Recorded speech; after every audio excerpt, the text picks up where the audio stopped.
Assalamualaikum warahmatullahi wabarakatuh. Ya, kembali lagi bersama Bapak dalam pelajaran agama Islam ya. Ya, mari anak-anak, minggu ini kita lanjutkan pelajaran 4 ya, tentang bersih itu sehat. Ya, pada minggu ini Bapak akan membahas habis bab 4 ya, karena untuk persiapan PTS ya. Ya, jadi anak-anak dimohon untuk memperhatikan dengan seksama ya apa yang diajarkan di video ini. Ya, bagian A mengenal arti bersih dan sehat, bagian B aku senang berwudu, bagian C ayo belajar tayamum. Ya, nanti ada tambahan jenis-jenis najis dan tata cara membersihkannya ya. Itu pembahasan untuk bagian A, nanti tambahannya ya. Ya, sebelum mulai mari sama-sama kita membaca surat Al-Fatihah dan juga doa belajar ya. Mari sama-sama kita baca. Al-Hadiniyah Al-Fatihah. A'udzubillahi minasyaitonirrajim. Bismillahirrahmanirrahim. Alhamdulillahirabbil alamin arrahmanir rahim maliki yaumiddin iyyaka na'budu wa iyyaka nasta'in ihdinas siratal mustaqim siratal ladzina an'amta 'alaihim ghairil maghdubi 'alaihim waladdallin. Raditu billahi rabba wa bil islami dina wa bi muhammadin nabiyya wa rasula. Rabbi zidni ilman warzuqni fahman amin ya rabbal alamin. Ya, kita masuk ke bagian A, yaitu mengenal arti bersih dan sehat ya. Nah, berikutnya adalah apa itu bersih dan sehat ya. Jadi pembahasannya bersih itu adalah bebas dari kotoran ya. Kalau sehat itu suatu keadaan kondisi fisik, mental dan kesejahteraan sosial yang merupakan suatu kesatuan dan bukan hanya bebas dari penyakit atau kecacatan ya. Jadi sehat itu full ya, dari lahiriah, dari badan sampai batin ya. Itu pengertian sehat. Jadi orang yang badannya terlihat segar belum tentu hatinya juga segar ya, maksudnya belum tentu baik. Jadi pengertian sehat ini adalah luar dalam ya, badan juga, hati juga, pikiran juga ya. Itu pengertian sehat. Nah, biasanya orang sehat itu hidupnya bersih ya, tapi orang bersih belum tentu sehat. Karena orang sehat itu ya, itu suka bersih-bersih ya.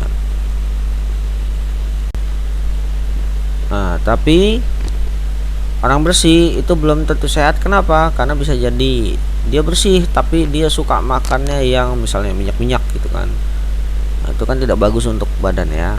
Tapi orang sehat itu pasti makannya teratur, suka bersih-bersih gitu ya. Nah, pembahasan ini kita tidak fokus untuk membahas sehat ya, tapi kita fokus untuk membahas bersihnya ya. Karena Bapak yakin kalian semua pasti paham apa itu sehat ya. Nah, bersih hampir sama dengan suci ya. Cuma bedanya kalau bersih itu hanya bebas dari kotoran tapi tidak dengan najis ya. Kalau suci itu bebas dari kotoran dan juga najis. Jadi kalau bersih belum tentu suci, tapi kalau suci sudah pasti bersih ya. Nah, semua najis itu pasti kotoran ya. Bentuknya pasti kotoran, tetapi tidak semua kotoran itu najis. Contoh ya, ini contoh najis ya. Kotoran hewan ya, kotoran manusia atau darah dan yang lainnya ya. Kalau kotoran yang tidak najis itu contohnya nih, tanah, tinta, cat ya, itu contoh-contoh kotoran ya, tapi tidak najis. Nah, selanjutnya bersih itu bersih atau suci dibagi menjadi dua ya. Yang pertama bersih atau suci dari hadas ya. Hadas adalah keadaan yang menyebabkan seseorang tidak suci dan dapat membatalkan wudhu atau sholat ya. Nah, yang kedua bersih atau suci dari najis. Najis adalah kotor ya, atau kotoran yang menjadi sebab terhalangnya seseorang untuk beribadah kepada Allah ya. Nah, hadas ini dibagi menjadi dua ya. Yang pertama yaitu hadas besar. Contohnya itu misalnya untuk laki-laki adalah mimpi basah dan untuk perempuan itu adalah haid. Nah, Sedangkan hadas kecil itu contohnya yaitu buang air kecil, buang air besar ya, dan sebagainya. Nah, cara membersihkan hadas ya, yang pertama itu hadas besar ya, itu dengan mandi besar ya. Itu mandi ada niatnya ya. Kemudian hadas kecil yaitu cukup dengan dicuci bersih lalu berwudu ya.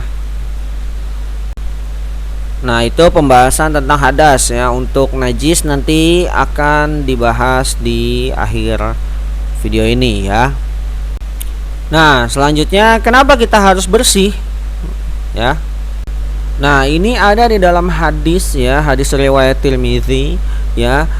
Di dalamnya dari Rasulullah Shallallahu alaihi wasallam, sesungguhnya Allah Subhanahu wa taala itu suci, yang menyukai hal-hal yang suci. Dia maha bersih dan menyukai kebersihan.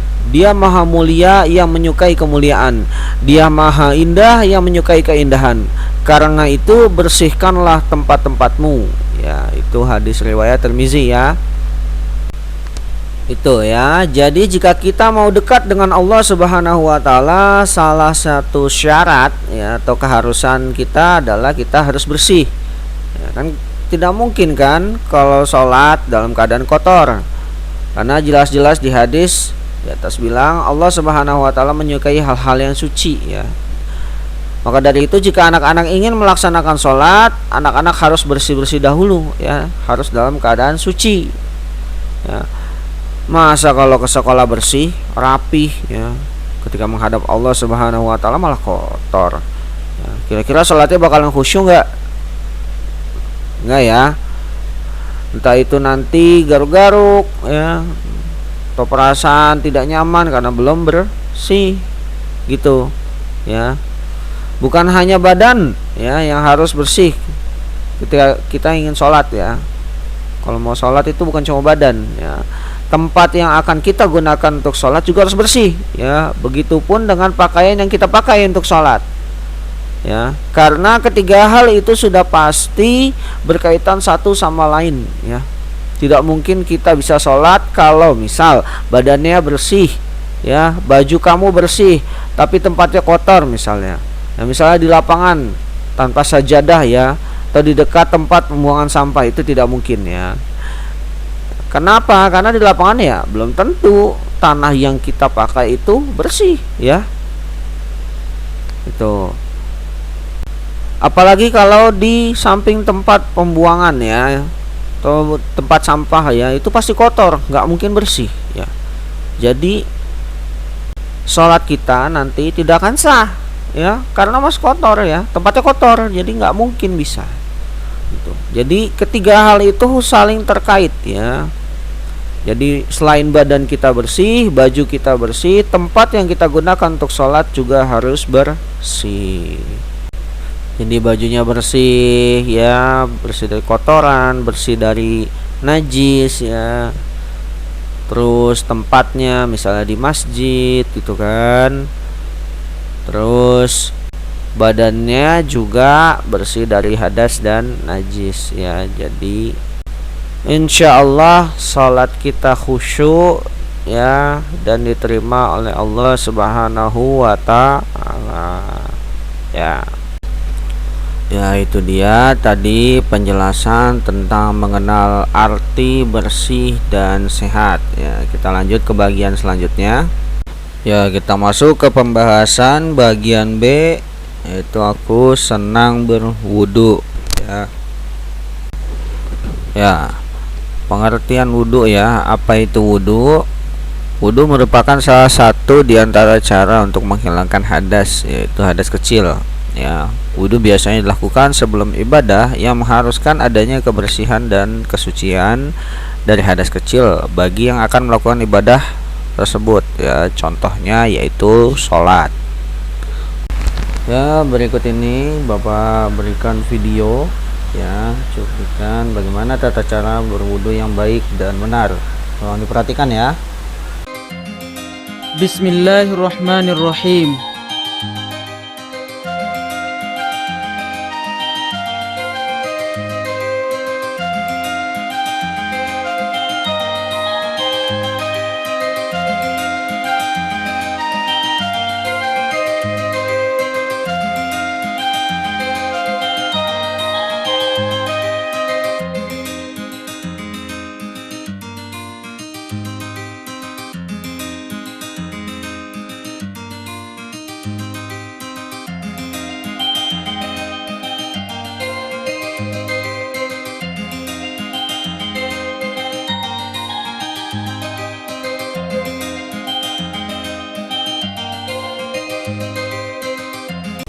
Nah, di saat gerakan membasuh muka ini kita membaca niat, ya, membaca niat berwudu. Ya, niatnya seperti apa? Silakan perhatikan. Bismillahirrahmanirrahim. Nawaitu wudu'a li raf'il hadatsil asghari fardhan lillahi ta'ala.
Ya, setelah selesai dengan gerakan terakhir, dilanjutkan dengan doa sesudah berwudu.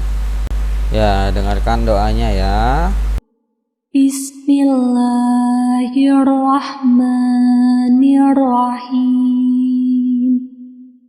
Asyhadu alla ilaha illallah wahdahu la syarikalah wa asyhadu anna Muhammadan abduhu wa rasuluh. Allahumma ja'alni minat tawwabina wa ja'alni minal mutatahhirin wa ja'alni min ibadikas sholihin. Nah, itu tadi adalah bacaan atau doa sesudah berwudu. Lanjut, apa manfaat berwudu? Ya. Nah, berikut adalah manfaat berwudu ya. Yang pertama yaitu menghapus kejelekan. Ya. Hadis riwayat At-Tabrani ya, menyebutkan bahwa apabila seorang dari kalian berwudu, lalu ia menyempurnakan wudunya, kemudian ia pergi ke masjid karena semata-mata hanya untuk melakukan sholat, maka tidaklah ia melangkahkan kaki kirinya melainkan terhapus kejelekan darinya dan dituliskan kebaikan bersama langkah kaki kanannya hingga masuk masjid. Ya, jadi setiap langkah itu dihapus kejelekannya dan ditambah kebaikannya ya, kaki kiri berganti dengan kaki kanan, berganti lagi dengan kaki kiri ya, terus berlanjut. Nah, yang kedua yaitu meneladani sunnah Rasul ya. Nabi Muhammad Shallallahu Alaihi Wasallam adalah pribadi yang gemar berwudu ya. Beliau tidak hanya berwudu saat sholat saja, namun juga di sela-sela aktivitas termasuk saat hendak berzikir. Ya, jadi dalam kehidupan sehari-hari Nabi Muhammad dalam keadaan suci, berwudu ya. Tuh, kita meneladani salah satu sunnah Rasul. Ya, yang selanjutnya yang ketiga yaitu mengangkat derajat ya. Ada dalam hadis riwayat Muslim, Rasulullah Shallallahu Alaihi Wasallam bersabda, maukah kalian aku tunjukkan suatu amalan yang dengannya Allah akan menghapus dosa-dosa dan mengangkat derajatnya? Ya, para sahabat berkata, tentu wahai Rasulullah. Kemudian Rasulullah Shallallahu Alaihi Wasallam bersabda, menyempurnakan wudhu walaupun dalam kondisi sulit, memperbanyak jalan ke masjid dan menunggu sholat setelah sholat, maka itulah yang disebut dengan aribat atau mengukuhkan ya. Tuh, yang ketiga. Nah, lanjutnya yang keempat, didoakan malaikat. Ya, ada dalam hadis riwayat Ibnu Hibban, ya, dari Ibnu Umar radhiyallahu anhu bahwasanya Rasulullah shallallahu alaihi wasallam bersabda, barang siapa tidur di malam hari dalam keadaan suci, ya, maksudnya berwudu, maka malaikat akan tetap mengikuti. Lalu ketika ia bangun, niscaya malaikat itu akan berucap, ya Allah, ampunilah hamba-Mu si fulan. Si fulan ini maksudnya orang yang tidur dalam keadaan berwudu ini, ya, karena ia tidur di malam hari dalam keadaan selalu suci. Itu manfaat yang keempat. Ya, sebenarnya masih banyak lagi manfaat-manfaat dari berwudu, ya. Contohnya dicintai oleh Allah Ta'ala, menghapus dosa, mendapat kebaikan dunia akhirat, bercahaya saat hari kiamat, menjaga kesehatan mulut, kesehatan hidung, kesehatan telinga, mata, menghilangkan kuman dari tubuh, dan lain sebagainya, ya. Masih banyak lagi, ya, lebih dari 18, ya. Itu manfaat-manfaat dari berwudu, ya. Jadi berwudu itu bisa selain mendekatkan kita kepada Allah, ya, juga menyehatkan tubuh kita. Maka baiknya, ya, dalam keseharian kita selalu dalam keadaan bersuci, ya. Itu salah satu manfaat dari berwudu. Oke, kita lanjut bahasan. Ya, mari kita bahas, ya, bagian selanjutnya, yaitu bagian C. Ayo belajar tayamum, ya. Nah, apa sih tayamum itu, ya? Tayamum itu sebenarnya sama seperti wudu, ya. Hanya saja tayamum menggunakan debu atau pasir, ya. Tayamum merupakan salah satu di antara cara untuk menghilangkan hadas kecil menggunakan debu atau pasir. Sama seperti wudu, tayamum biasanya dilakukan sebelum beribadah, ya, sebelum sholat, ya. Ya, berikut ini adalah video tata cara melakukan tayamum, ya. Anak-anak tolong perhatikan, ya. Pertama, membaca basmalah. Selanjutnya, meletakkan kedua tangan di atas debu yang bersih dan suci. Mengusap muka dengan debu atau tanah sambil mengucapkan niat. Bismillahirrahmanirrahim. Nawaitut tayammuma listibahatis salati fardhan lillahi ta'ala. Artinya, sengaja aku bertayamum untuk melakukan salat fardu karena Allah Ta'ala.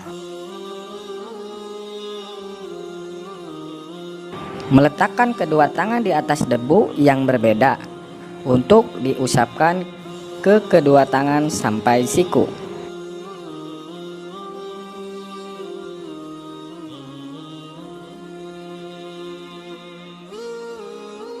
Dan yang terakhir, tertib. Nah, itu tadi adalah tata cara tayamum, ya.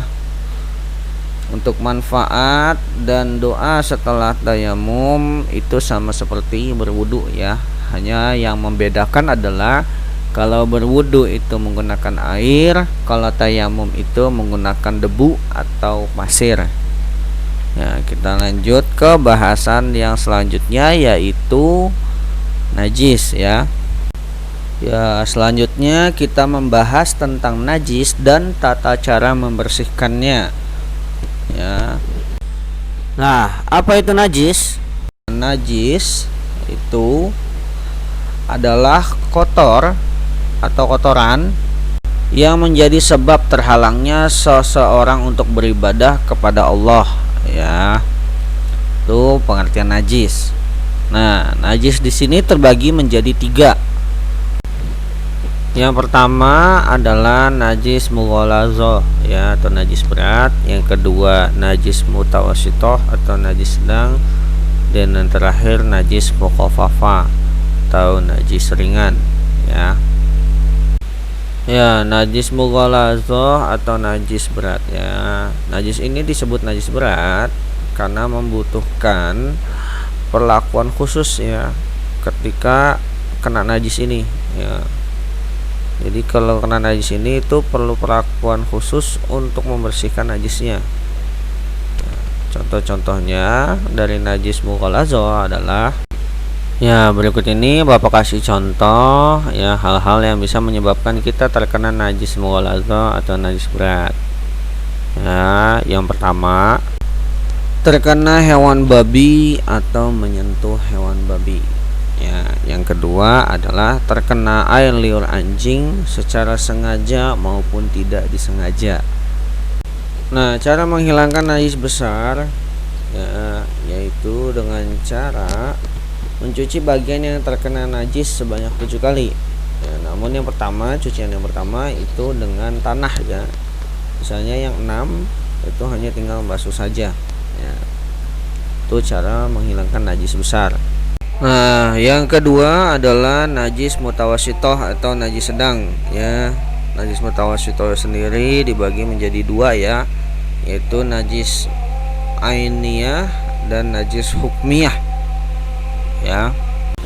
Nah, yang pertama yaitu najis ainiyah ya. Najis ini termasuk najis sedang yang terlihat rupanya, rasa dan tercium baunya. Jadi ada bentuknya ya, ada bentuk, ada rasanya, ada baunya ya, contohnya yaitu kotoran manusia, darah haid, kotoran hewan, yaitu kan bisa dilihat semua. Nah, itu adalah contoh-contoh najis ainiyah ya.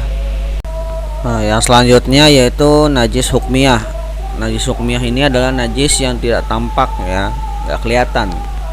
Itu contohnya yaitu bekas kencing kan, itu nggak kelihatan. Terus bekas minuman keras juga nggak kelihatan ya.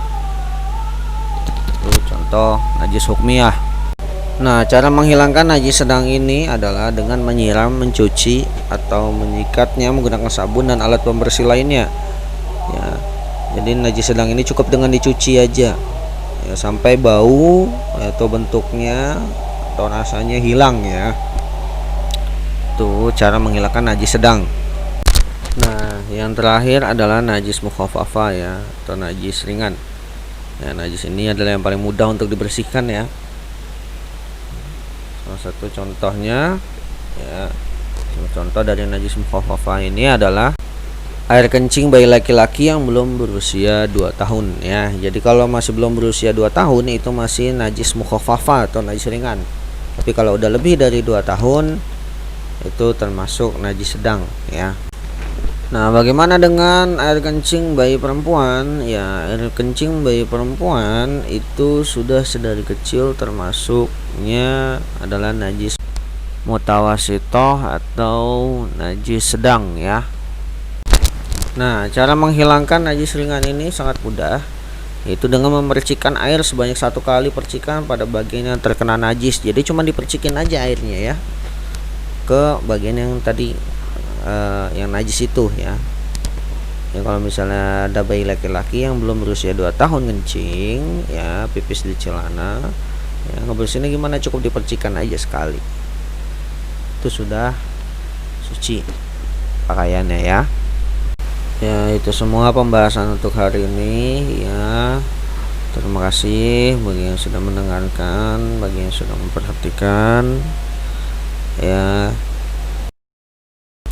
Semoga ilmu yang Bapak sampaikan ya, bermanfaat untuk kalian ya, untuk kita semua.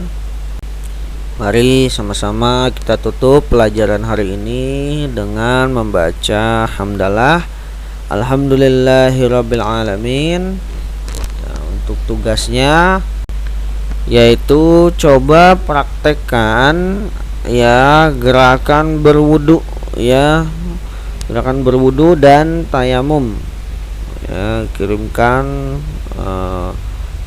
bukti rekamannya ke Bapak via WhatsApp ya, atau link yang nanti Bapak berikan di deskripsi ya, atau yang Bapak berikan di classroom.